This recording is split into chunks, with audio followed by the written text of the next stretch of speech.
자, 이번에는 KBS 지역 네트워크를 연결해서 지역별 상황 알아보겠습니다. 먼저 이 대구, 경북은 오늘도 코로나19 확진자가 크게 늘었습니다. 사망자도 잇따르면서 이 보건당국이 새로운 치료 대책도 내놨죠. 대구시청에 나가 있는 취재기자 연결하겠습니다. 네, 이종영 기자, 대구, 경북 확진자가 오늘도 많이 늘었죠. 네, 오늘 대구 경북에서 445명이 추가로 확진 판정을 받으면서 누적 확진자는 3,705명으로 늘었습니다. 추가 확진자는 대구가 377명, 경북이 68명입니다. 사망자도 크게 늘고 있습니다. 대구시와 경상북도 집계에 따르면 어제와 오늘만 9명이 숨졌는데요. 대부분 암과 고혈압 등 기저질환을 갖고 있던 7, 80대 노인들입니다.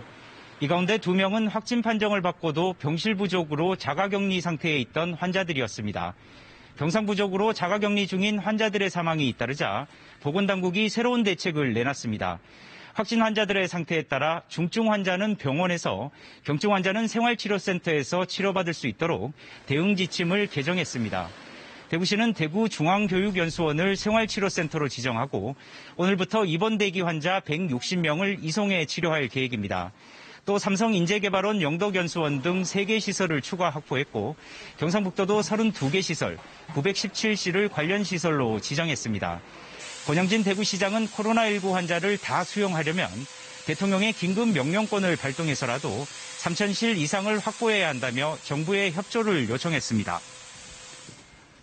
네, 이 대구, 경북 지역의 신천지 신도들에 대한 검사도 계속 진행되고 있죠.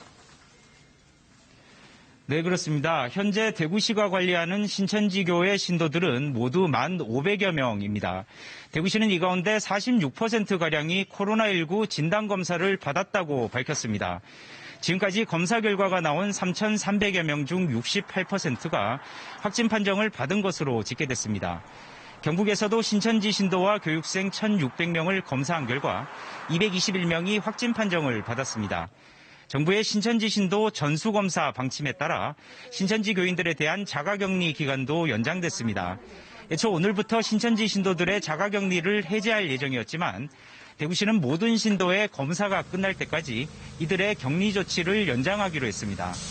한편 방역당국은 신천지 신도들에 대한 검사 결과가 속속 나오면서 확진자 증가세가 이달 초까지 지속할 수 있다고 내다보고 있는데요. 이에 따라 신천지 교회와 관련한 방역 작업은 앞으로 한층 더 강화될 것으로 보입니다.